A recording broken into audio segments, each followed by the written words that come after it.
ಮೇಲೆ ಹತ್ತದೆ. ಯಾಕೆ ಅಂತಂದ್ರೆ ಬೆಳಗ್ಗೆ ಎದ್ದೆ ಫಸ್ಟು, ಅದಾದ್ಮೇಲೆ ಪಾಪು ಎದ್ದು ಆಟ ಆಡ್ತಾ ಇತ್ತು, ಆಮೇಲೆ ಬ್ರಷ್ ಮಾಡ್ಕೊಂಡು ರೆಡಿ ಆಗೋದೆ. ಇವಾಗ ಟೈಮ್ ಬಂದ್ಬಿಟ್ಟು 3:14 ಬೆಳಗಿನ ಜಾವ. ಆಲ್ರೆಡಿ ನನ್ನಿಂದೆ ಒಂದು 3-4 ಗಾಡಿಗಳಿದಾವೆ, ಬಂಕಲ್ಲಿ ಇಷ್ಟು ಗಾಡಿಗಳಿದಾವೆ. ಹೊಸ ರೋಡ್ ಹತ್ರ ಅಂತೂ ಒಂದು 50 ಗಾಡಿ ಇದೆ. ಅಲ್ಲಿ ಜಾಸ್ತಿ ಗಾಡಿ ಇದೆ ಅಂತ ಇಲ್ಲಿಗೆ ಬಂದೆ. ಇಷ್ಟೊತ್ತಲ್ಲೂ ಇಷ್ಟು ಕ್ಯೂ ಇರುತ್ತೆ ಈ CNG ಬಂಕ್ಗಳಿಗೆ.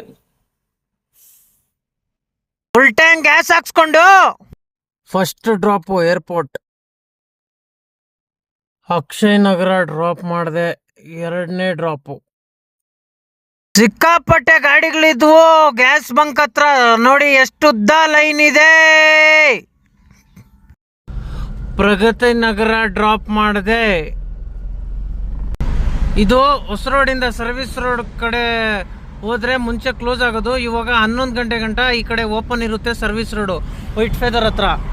ಇದು ಮುಂಚೆ ಕ್ಲೋಸ್ ಆಗೋದು, ಇವಾಗ ಸರ್ವಿಸ್ ರೋಡಲ್ಲಿ ಹೋಗ್ಬೋದು.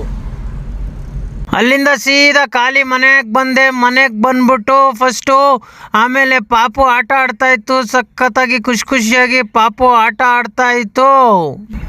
ಪಾಪು ಚೆನ್ನಾಗಿ ಆಟ ಆಡ್ತಾ ಇತ್ತು. ಕ್ಯಾಶ್ ಕೊಟ್ಟೆ, ಫುಲ್ಲು ಖುಷಿ ಆಗ್ಬಿಡ್ತು. ಖುಷಿ ಆದಮೇಲೆ ಮತ್ತೆ ನಾನು ಬುಕ್ ಮಾಡಿದೆ. ಐಟಮ್ ಬುಕ್ ಮಾಡಬೇಕಾಗಿತ್ತು. ORS ಫುಲ್ಲು ಹುಷಾರಿಲ್ಲ ನಮ್ಮ ವೈಫ್ಗೆ, ಅದಕ್ಕೋಸ್ಕರ ORS ಕುಡಿಸ್ಬಿಟ್ಟು ಫುಲ್ಲು ಸುಸ್ತಾಯ್ತಿತ್ತು. ಫುಲ್ಲು ಕುಡಿಸ್ದೆ. ಅದಾದಮೇಲೆ ಅನ್ನ ಮಾಡಿದೆ. ಅನ್ನ ಎಲ್ಲ ಮಾಡಿ ಅದಾದಮೇಲೆ ಮಾಡಬೇಕಾಗಿತ್ತು ಸಾಂಬಾರು. ಮಸ್ತಾಗಿ ನನ್ನ ಸ್ಟೈಲಲ್ಲಿ ಮಸಾಲೆ ಎಲ್ಲ ಮಾಡಿಕೊಂಡು ಮಸ್ತಾಗಿ ಕಡಲೆ ಬೇಳೆದು ಸಾಂಬಾರು ಮಾಡಬೇಕಾಗಿತ್ತು. ಮಸ್ತಾಗಿ ಸಾಂಬಾರು ಮಾಡಿಕೊಂಡು ಚೆನ್ನಾಗಿ ತಿಂದೆ. ಅದಾದಮೇಲೆ ನಾನು ಕಾರ್ ಮೇಲೆ ಹತ್ತದೆ. ಯಾಕೆ ಅಂತಂದರೆ ನಾನು ಕೀಳಬೇಕಾಗಿತ್ತು.